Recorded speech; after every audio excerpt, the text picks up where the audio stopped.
Hey, boys and girls, it's Pastor Daryl, back with another special edition of Bedtime Stories with Pastor Daryl. I have invited back my son Joshua to join us tonight because he asked me the other day if there was a book that we could read. And I said, absolutely, Josh. Josh, what's the name of your book that you're going to read? It's called Bunny Loves to Read. Bunny Loves to Read. Bunny Loves to Read. You know what? It is a fun book. And in the story, we're going to find out, did Bunny like to read? Mm-hmm. Absolutely. Did he encourage his friends to read? Yeah.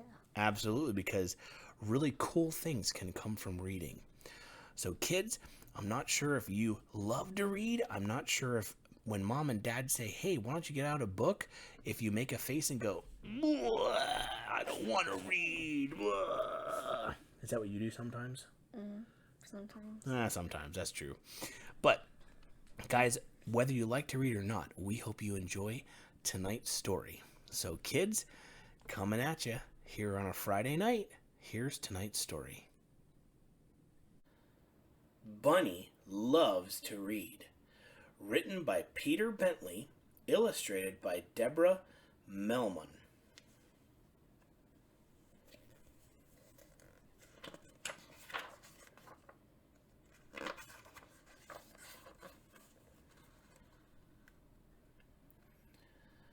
Buster Bunny loved books. He read stories of princes and pirates and witches and wizards.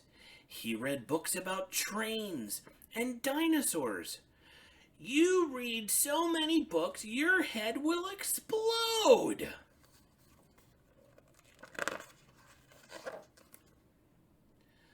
One day, Buster's friends came over. Hi, Buster, they said. Are you coming out to play? Sure, said Buster with a smile. When I've finished my book, it's all about pirates. You've always got your nose in a book, said his sister Bella. Hopscotch is much more fun.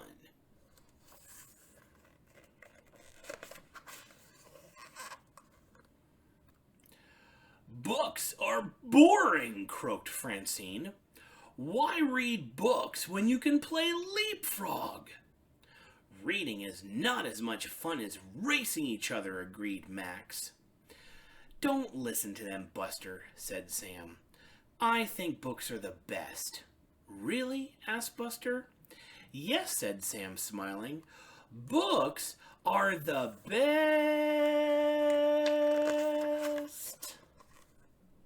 For nibbling. Hey, laughed Buster. Then Bella said, come on, let's leave Buster with his dumb old books and play outside.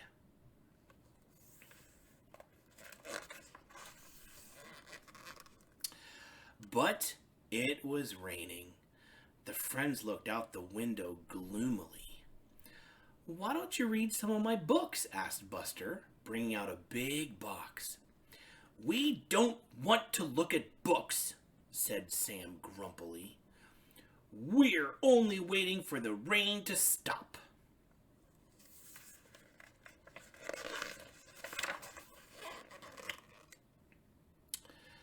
Buster took a book out of the box. There's a big thunderstorm in this story, said Buster. It's all about pirates hunting for buried treasure. Buried treasure? Asked Sam. Like nuts and acorns? Yum. Not exactly, replied Buster, but it's very exciting. Take a look. I guess there's nothing better to do, sighed Sam.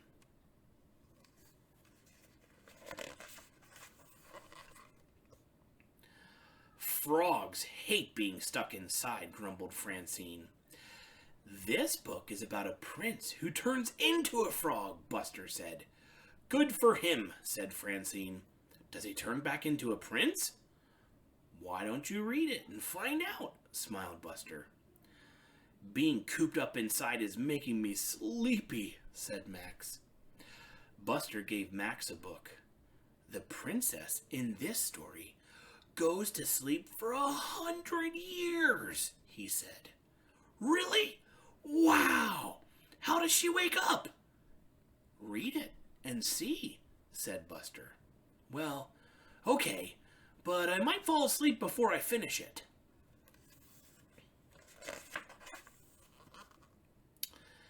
I'm bored. I'm gonna go get a cookie, said Bella. Hey, Buster, your box is in my way.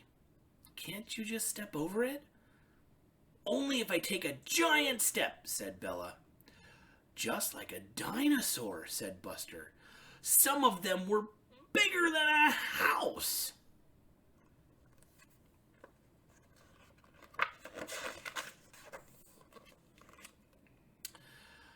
Buster looked out the window. Hey, it stopped raining, he cried. Who's coming out to play? Shh, I'm still reading. The pirates haven't found the treasure yet. And the prince is still a frog. And the brave knight is still searching for the sleeping princess. And I've just gotten to a good part about Tyrannosaurus Rex.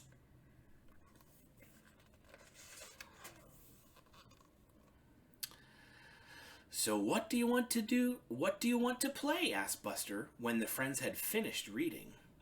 Hopscotch? Leapfrog? Tag? Well, let's pretend we can do magic spells. If you give me a kiss, I'll turn into a princess, said Francine.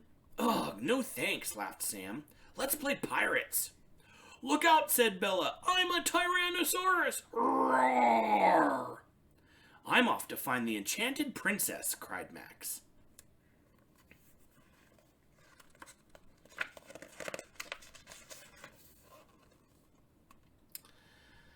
They played pirates and dinosaurs and princes and princesses until it was time to go home. Do you have any other books about dinosaurs? Asked Bella. Sure, said Buster. What about frogs? Asked Francine. Yes, said Buster, and toads too. Anything else about witches and magic? Asked Max. Loads.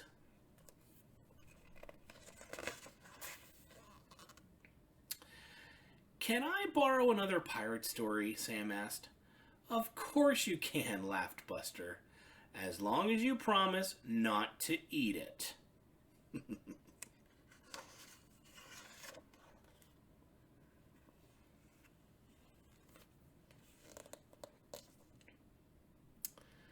Bunny Loves to Read. Written by Peter Bentley. Illustrated by Deborah Melmon. Well, boys and girls, what did you think of Bunny Loves to Read? I thought it was pretty cool, Josh, how he encouraged his friends to read, and from reading came a whole lot of imagination. Like I'm reading Harry Potter right now. Yeah, like you're reading a Harry Potter book, and you're getting lots of imagination. So is it a good thing to read? So you can get new games in your mind. So you can get new games in your mind. That's right. Reading is so good. It helps us expand our imagination. And man, imagination, there's so much. It's unlimited playtime when we use our imagination. So whether it's raining outside or sunny outside, we can always enjoy reading, and we can enjoy the imagination that comes from reading. So, boys and girls, as we're getting ready to go to bed tonight, your brains might be thinking of books that you want to read or games that you want to play because you imagined what they could be, and that's a good thing. But it is time for bed, so we're going to calm down and take some deep breaths and maybe a couple yards. And since it's time to go to bed, we're going to pray with Mom and Dad, and we're going to fall asleep. And we hope that you dream sweet dreams tonight. And we hope that you just have a wonderful night's sleep, that God would bless your sleep, and that you wake up tomorrow, and no matter what it's doing outside, man, you can read and you can do some cool things based on your imagination. So kids, remember, God loves you, your parents and family love you, we love you, we want you to have a good night's sleep. Josh, what do you think? Is it time to say goodnight? Want to say goodnight to everybody? Good night, everybody. Good night. We love you.